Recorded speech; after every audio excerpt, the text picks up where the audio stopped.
Hey there, Startup Nation. Welcome back to another episode of the Private Practice Startup Podcast. I am one of your hosts, Katie Lemieux. What's up, everybody? It's Dr. Kate Campbell. I always like to surprise you, whether I announce you in a different way or say nothing. I just want to keep you on your toes over there, Kate. Totally. Especially since we're not in the same room. You can't elbow or nudge me. Yeah, legit, you are over there today. Usually you're right. You're right next to me. So welcome back to another episode. If you're a lawyer listener, thank you so much for joining us again. Last week's episode, we had Dr. Joy Hardin Bradford of Therapy for Black Girls. So Dr. Joy shares with us of how creating a really clear niche has really expanded her business in so many different ways, from podcasting to PR. So you definitely want to check that out. And I just got to listen to one of her episodes before this podcast, and it was a whole bunch of fun. So she utilizes modern pop culture to really talk about mental health and really break down stigmas.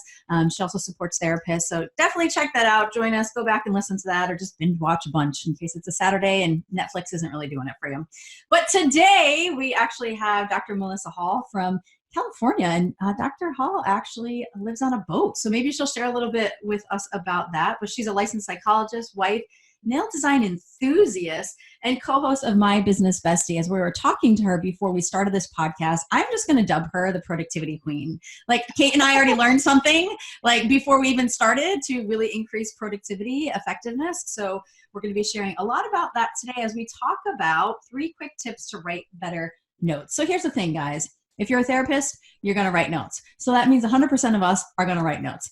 Unless, I don't know, maybe you found a VA or some really awesome way to have someone do it for you, but we have to write notes. And unfortunately, usually it's one of the things that we really don't like doing in our job. So Melissa's going to give us some tips on how to increase productivity. And as I was kind of reading through some of the stuff, I really like what she talks about. And she talks about a relationship with your notes. And if you guys have heard us talk about our paperwork or consent or paperwork in general, we really believe that paperwork is like a conversation, right? So I'm really excited to hear her talk about how to connect with your paperwork so it's simple and more meaningful as we write those dreaded notes. So hopefully after this podcast, you're not going to feel as much dread.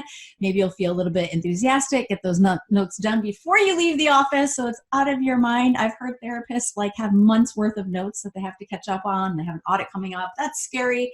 We definitely don't want to do that. Oh, man, that would be a big pile of notes to get through.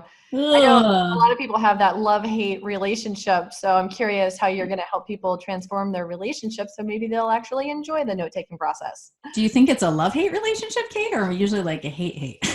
Oh, yeah. Well, I'm just curious to see if we can get to that like or love place. We'll see. All right. We'll see what Melissa has to share with us today. If you're brand new listening to us, welcome. This is a great podcast to join because, like I said, if you're a therapist, you're doing notes. So what better way to feel more productive doing something that most of us don't like doing. And also we have a special gift for you. Head over to privatepracticestartup.com, right over to our resources tab, and download our A to Z cheat sheet, the essentials for building and growing your dream practice. There you'll get a huge, awesome list of A to Z things for your practice, but also 5 days of free practice building emails are going to come your way. We're going to invite you to feel inspired by them, and most importantly, take action on that. So that is yours from us. So before we get into our topic today, let's just take a quick break for our sponsor. Today's sponsor for this episode is Gusto. If you're in private practice, you definitely wear a lot of different hats and manage a lot of roles. Some of those hats are totally great, but some, like filing taxes and running payroll, for example, not so great. That's where Gusto comes in. Gusto makes payroll, taxes, and HR actually easy for small businesses. Fast, simple payroll processing, benefits, and expert HR to support you all in one place. Gusto automatically pays and files your federal, state, and local taxes, so you don't have to worry about it. Plus, they make it easy to add on health benefits and even a 401k for your team. So let them wear one of your many hats, and you have so many other aspects of your business to focus on. Anyone who wants to take advantage of this sponsorship opportunity, you can actually get 3 free months when you run your first payroll. You can try a demo to see for yourself how Gusto works. So make sure to go ahead and check that out on our website. That's gusto.com/PPS. And you'll see it on our show notes where you'll have the link for the demo and then those first 3 months. So, hey, Melissa, how are you? Good. Thanks for having me. It is a pleasure. So, when we were getting prepped and getting you in a spot for our podcast, we were getting ready to move on a boat, like get rid of all your stuff and live on a boat. So, share with our listeners, just out of curiosity, what's that been like On a sailboat. on a sailboat? Yes. Yeah. So my husband and I sold almost everything we own and now live on a sailboat um, most of the time when he's not traveling or I'm not traveling, because it seems like ever since we've moved, we've both been doing that a lot too. But it's been really exciting. It's different. It's kind of like permanent camping in a way because we live on a really tiny boat. So it's not like we don't have a full bathroom or anything like that.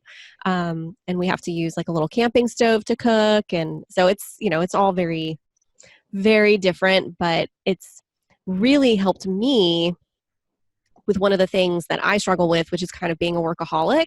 So it's really helped me balance like when I'm working, like right now, like that's what I'm focused on. And then when I go back to the boat, like there's just not as much time or it's not as easy to get work done. So it's a lot easier to just focus on relaxing or, doing stuff on the boat, hanging out with my husband and spending time with him. Sounds like Very quite the cool. adventure.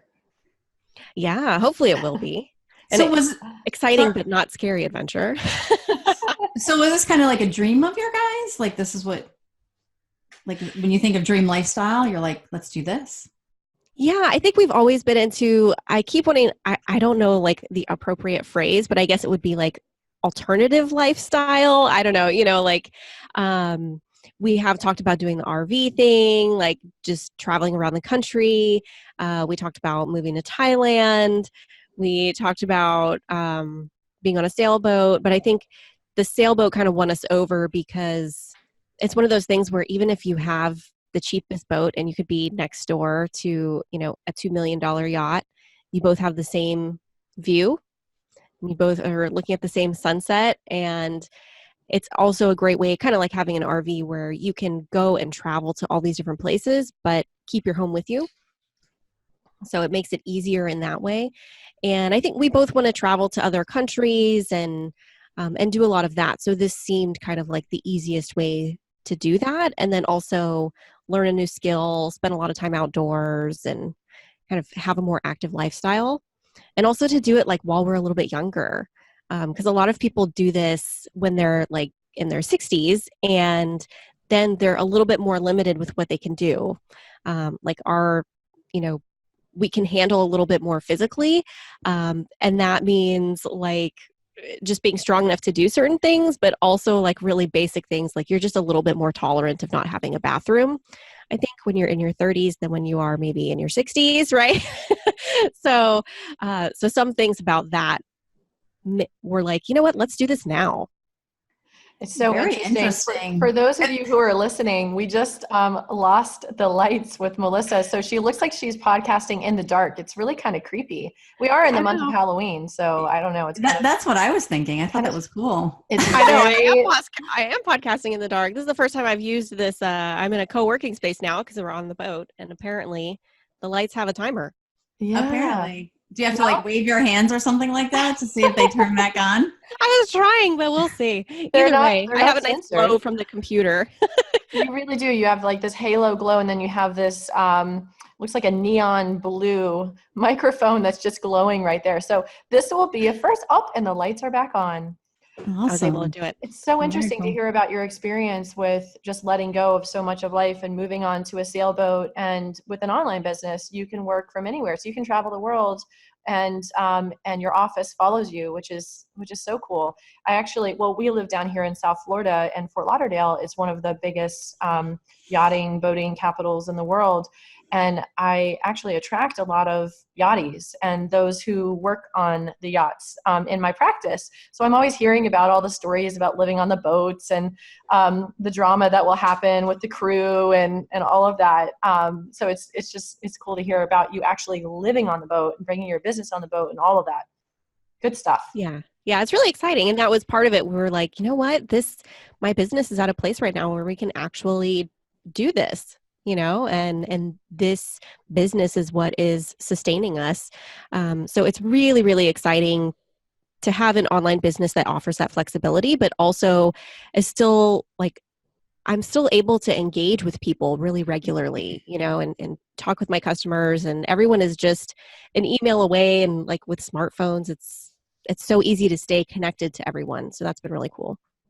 And I really like the like kind of like the reframe, like it's actually helped you focus better, right? Focus on work and then focus on personal, which I think a lot of times, especially getting into business, it is a journey to get there. So I love that. And I think that's a perfect segue into our topic about 3 quick tips to better note writing. Yeah, I'm excited to talk about it.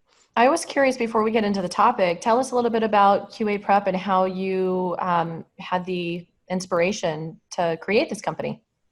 Yeah, well, I was actually working at an agency and was a quality improvement training specialist. So I was teaching everyone how to do the documentation for the agency. And that agency did a great job of training. So we had like pre-created trainings that I would do, but then we also had a lot of flexibility to create trainings for the staff based on what we saw that they needed. And I found, number one, that I really loved training and that it was a gift of mine, that I was pretty good at it. So that was exciting to discover that. But then also, I would constantly get feedback from people that, we never learned anything about this in grad school, or, I've had 2 other jobs before this one and we've never gotten any training like this. This is so helpful. Thank you so much. So then I started talking to friends in private practice and asking them, would something like this be helpful for you? And they were all like, oh my gosh, yes, like I need that so badly. So I, tried it out and offered some trainings and then started writing some blogs, and it's really been picking up because there is very little help in this area. And it's really sad how little training there is and how many stories I've heard of supervisors who say things like, oh, well, that's not my job to teach you that to people, and just expect that someone will have learned documentation already. And it's also really sad to see how much shame there is around, like what you were talking about at the beginning of, so many people being really behind in paperwork and in notes specifically. And it's difficult to know where to go for help or who to reach out to when that happens. It is so great to have that resource that you've created to support clinicians in this area, because what we know from teaching a lot of the licensure renewal courses down here in South Florida is that therapists incur the most liability in their documentation. And so if they're not documenting properly, they don't know how to do that, and they're not supported, then they're leaving themselves wide open to risk and liability. Yeah, it's scary, and it's also just, I know it's like a constant dark cloud that's hanging over people's heads, so that's part of my goal, is to provide the practical information so people are protected, but also provide practical information around how to make your notes more meaningful to what you're doing, so that they aren't this dreaded task that you're scared of all the time or that you're constantly avoiding. So let's talk about, that relationship and how do you, I guess it really starts, I mean, it's funny, as you were kind of talking about like note writing and stuff, I'm like chuckling in my mind, like leave it to the therapist to totally reframe this piece of paper as a relationship. You know what I mean? And talk about shame and all that stuff in regards to note writing. So how do you, like, I feel like there's maybe like a mindset shift. So how do you begin to think about it differently, or what do you suggest therapists do? Yeah, I mean, there are a lot of different things, but I think one of the biggest things is to consider, like we do with everything, how does this impact your clients? I think a lot of times when we talk about paperwork, it's all fear-based, and we're constantly focused on like attorneys and, court. And I hear that so often. And like, how often are our notes actually read in court? It's super freaking rare, right? Like that is just not really happening that often. It does happen, but that is the thing that seems to motivate people the most when they're talking about notes. And really what should be motivating us is, how are these notes helping our clients? Because when you have a good set of notes and you're feeling stuck with a client, for example, and you can go back and look through your notes, you 99.9% of the time will find some insight that will help you work with that client better. You will notice something that you didn't notice 3 months ago because you have different information. You'll be able to go through and identify wins that you maybe hadn't noticed. You'll be able to see progress that maybe doesn't feel as, that's not quite so obvious in the moment. And you'll be able to share those types of things with your clients. So when you have good notes, like, they help you be a better therapist, and ultimately they help your clients. So, I mean, I know one of the first tips I have is to just completely forget about attorneys and court cases, because that is what we always hear as the big message is like, oh, what if an attorney reads your notes? And I constantly hear like, oh, well, I don't put very much in my notes because I don't want an attorney to be able to do something with them for my clients. And that's not your job as a therapist. Your job as a therapist is to write notes about what happened in treatment, right? Not to worry about like, how is an attorney going to flip something around? Because a good attorney, doesn't matter how good your note is, they're going to be able to pick something out of that and mess with it, right? So like, don't freak out about that.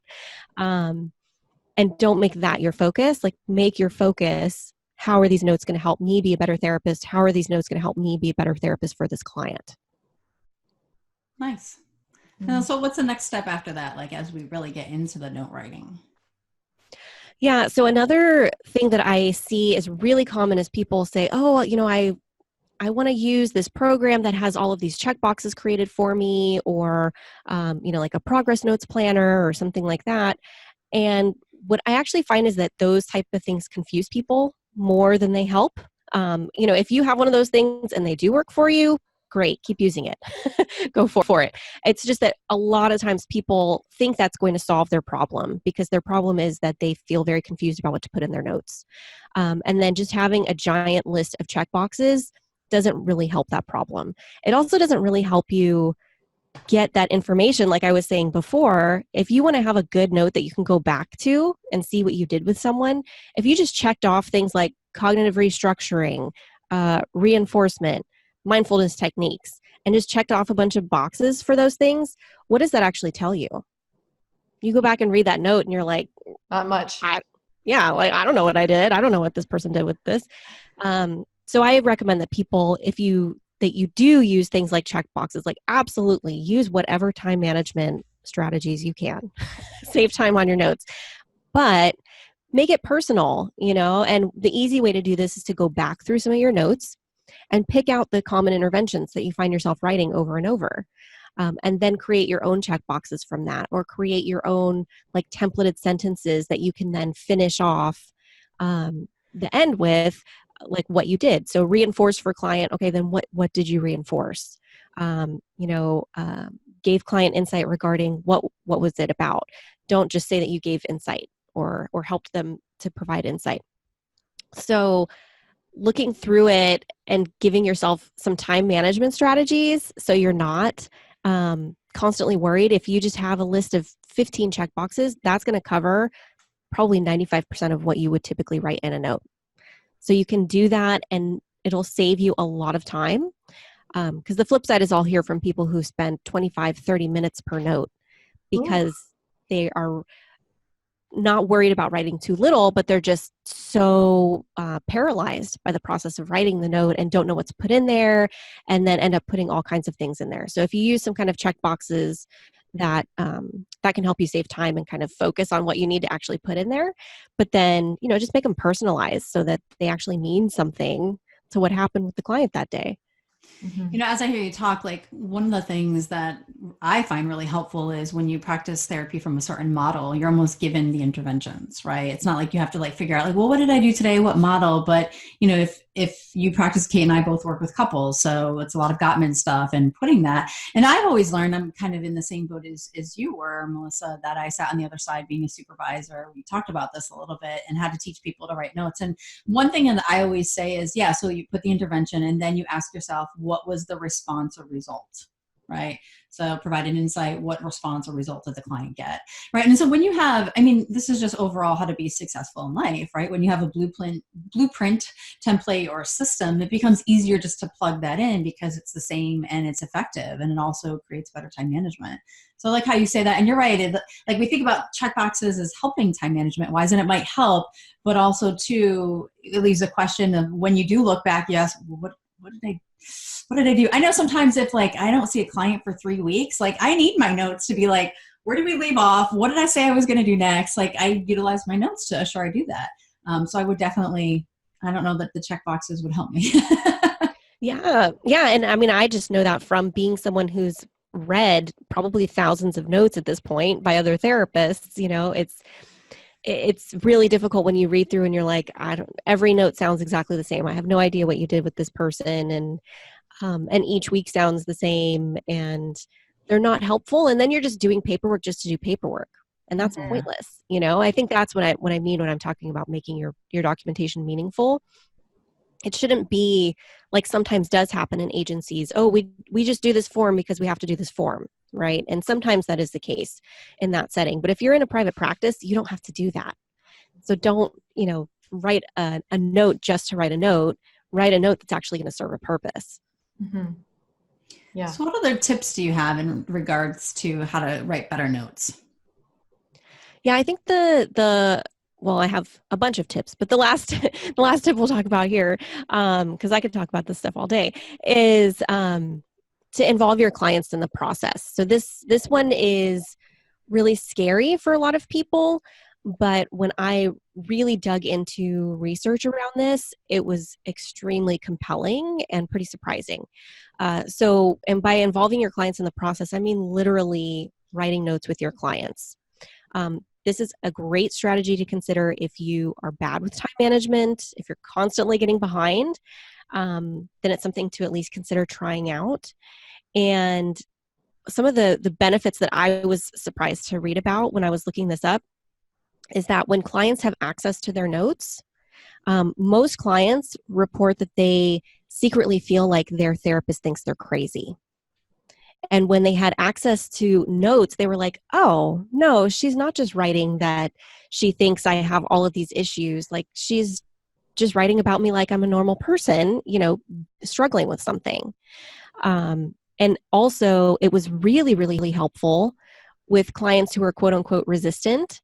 So if you think about like teenagers who are, sort of being forced into therapy by their parents, right? But maybe they're not totally on board.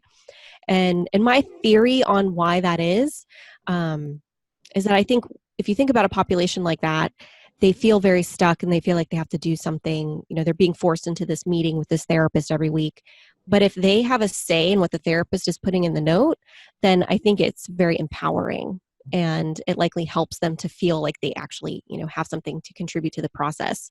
So those two things I thought were really, really interesting results of a bunch of studies on actually writing notes with clients and giving clients access to notes.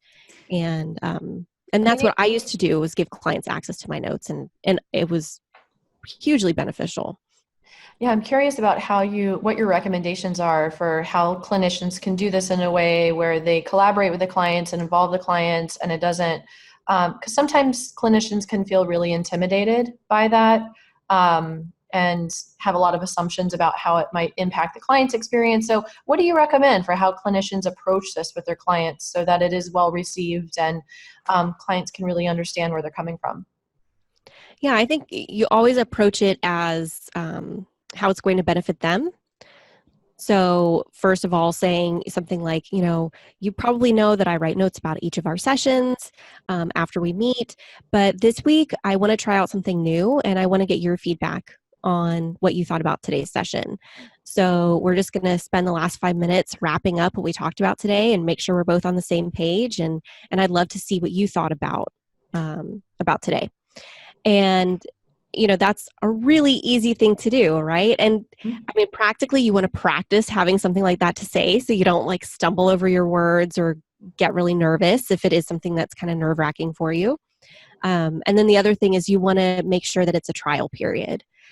So with actually writing notes with clients.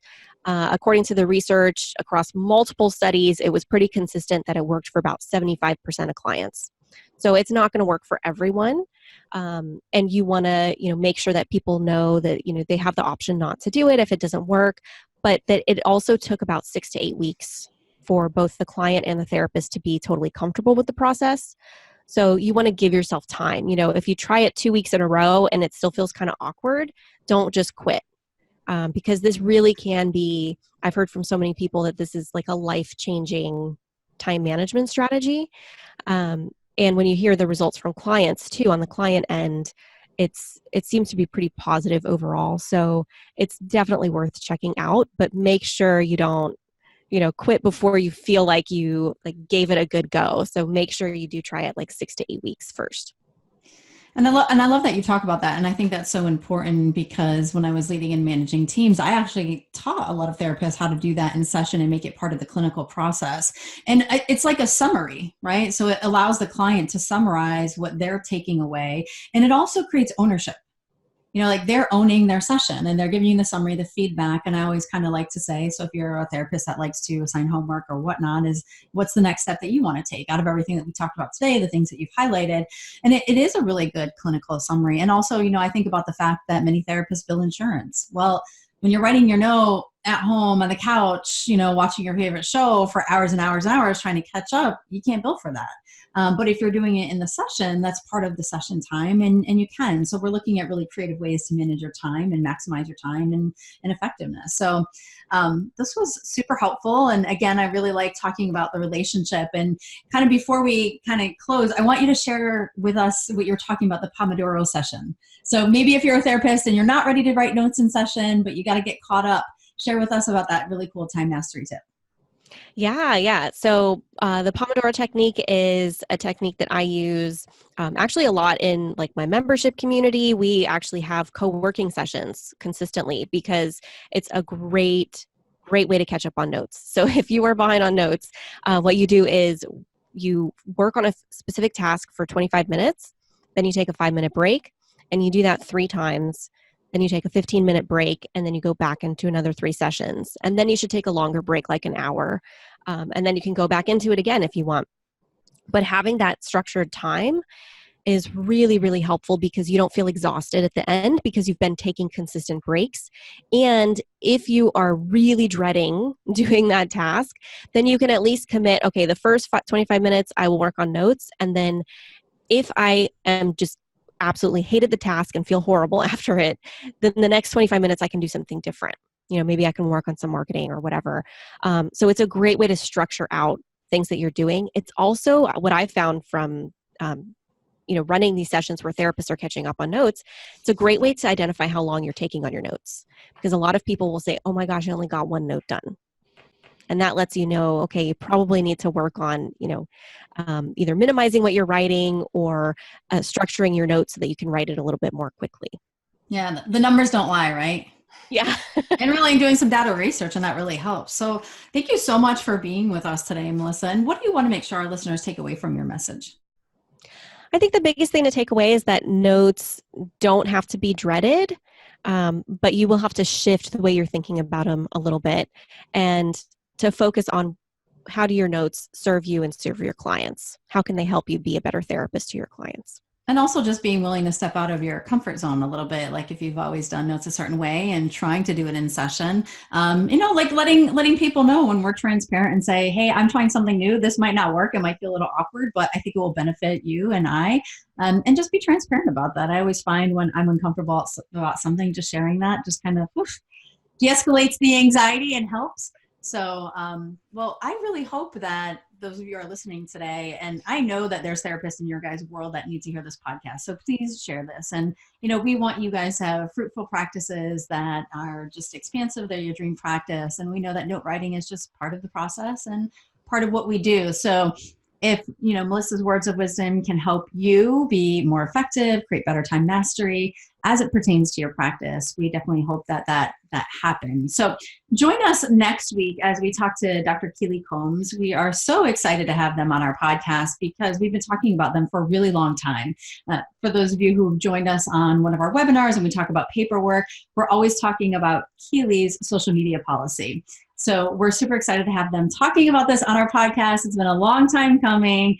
So join us and listen to that and all the social media tips and how we can really, protect ourselves and protect our clients as it pertains to social media, because we're in a technology-based world. So join us for that podcast, and we hope you guys have an amazing, inspired, awesome day and week, and we'll see you next time. See you next time, Startup Nation.